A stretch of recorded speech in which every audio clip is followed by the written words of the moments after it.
Yaşamanı öğrettin, sen sevmeni öğrettin. Terk edip nere gittin, söyle bir bak. Yaşamanı öğrettin, sen sevmeni öğrettin.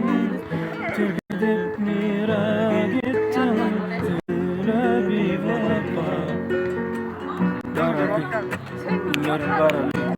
Seni gidin son konuşup geldi. Yolumda karıştım ağladım. Sen olsa dönmedim, beni harladın.